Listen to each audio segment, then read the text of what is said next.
Hello students, hope you are doing fine. हमारा आज का टॉपिक है AVL tree. AVL tree balanced binary search tree होता है। मतलब यहाँ पे हर एक नोड का हमें बैलेंस फैक्टर निकालना होता है। कैसे निकालते हैं? Height of left sub tree minus height of right sub tree करके बैलेंस फैक्टर हर एक नोड का 0, -1 या फिर 1 आना चाहिए। चलिए कुछ केसेस देखते हैं जहाँ पे हम देखेंगे एक ट्री जो है वो बैलेंस्ड है कि अनबैलेंस्ड है, और अगर अनबैलेंस्ड है तो हम उसको बैलेंस कैसे करते हैं। मान लीजिए हम एक केस लेते हैं। यहाँ पर हमारा जो हमारे नोड्स हैं वो हमको कैसे ऐड करने हैं। तो हमारा 8, 9 एंड 10 है, हमको इसको इंसर्ट करना है। सबसे पहले आया मेरा 8, मैंने 8 को इंसर्ट किया। अब यहाँ पे लेफ्ट सब ट्री और height sub tree right sub tree की हाइट कितनी है? 0 है, तो ये हो गया 0। देन हमने किया 9 को इंसर्ट, 9 को इंसर्ट किया तो इसका balance factor height of left sub tree minus height of right sub tree 0 0, तो बैलेंस फैक्टर 0 है। 8 के लिए कितना हो जाएगा? Height of left sub tree 0 है, height of right sub tree कितनी है? 1 हो गई, तो यहाँ पे -1 हो गया। देन हमारा 10 आया। इस केस में 10 का बैलेंस फैक्टर कितना है? 0 - 0 दैट इज़ 0। 9 का कितना हो जाएगा? Height of left sub tree 0 minus height of right sub tree 1 -1। And 8 का कितना है? 8 का कितना है हमारा? Height of left sub tree 0 minus height of right sub tree कितनी है? 2, 1 एंड 2। अब देखिएगा यहाँ पे कितना हो गया?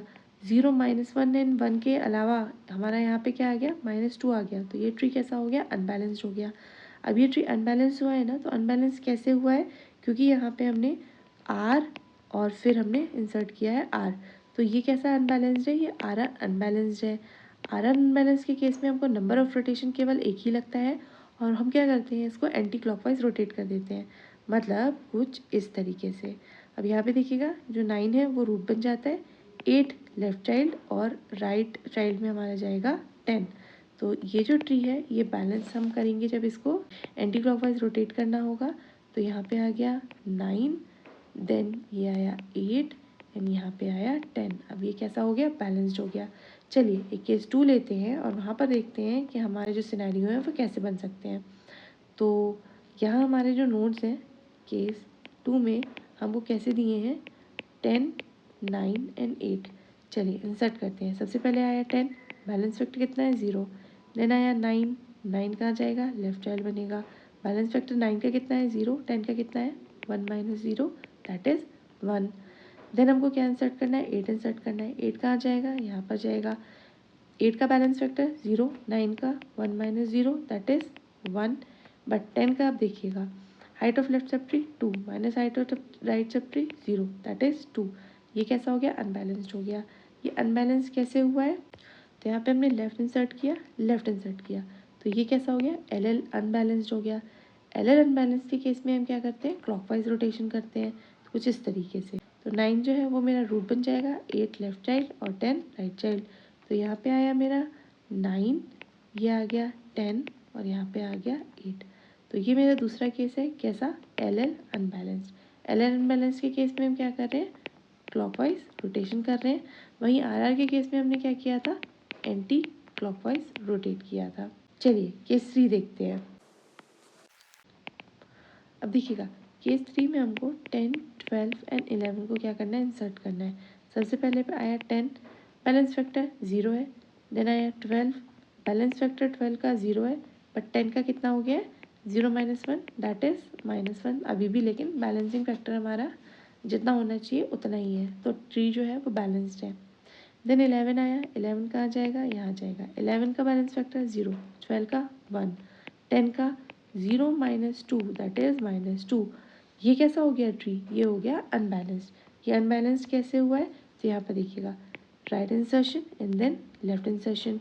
तो ये है मेरा R L unbalanced. R L unbalance के केस में नंबर ऑफ रोटेशंस जो हमको लगते हैं वो लगते हैं 2।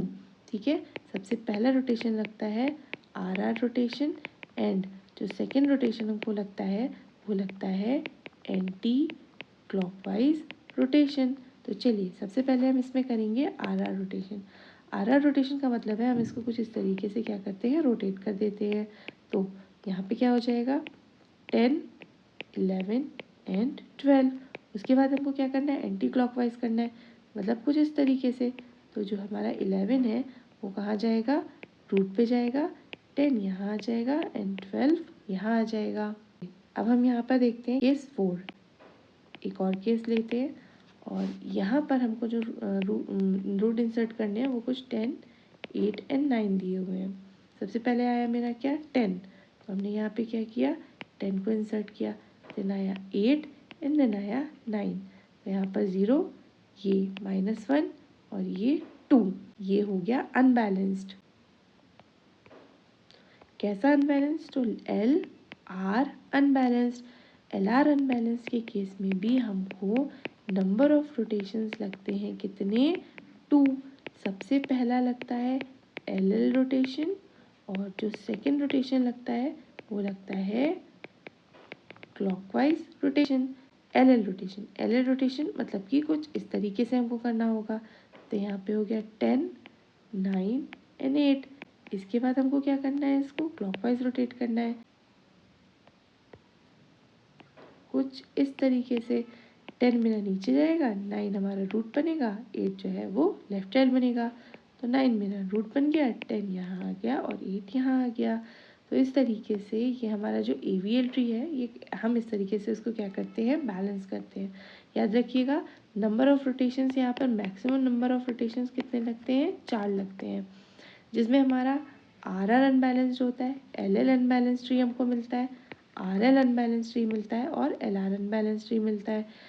RR और LL के केस में नंबर ऑफ रोटेशन हमको 1 लगते हैं, वहीं इन केस ऑफ RL या फिर LR हमको नंबर ऑफ रोटेशंस कितने लगते हैं, 2 लगते हैं। RR के केस में हम करते हैं एंटी क्लॉकवाइज रोटेट, LL के केस में हम करते हैं क्लॉकवाइज रोटेशन।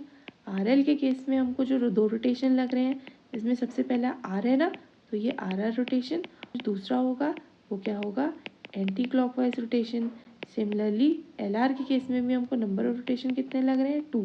सबसे पहले क्या है, L रोटेशन एंड जो सेकेंड रोटेशन है वो है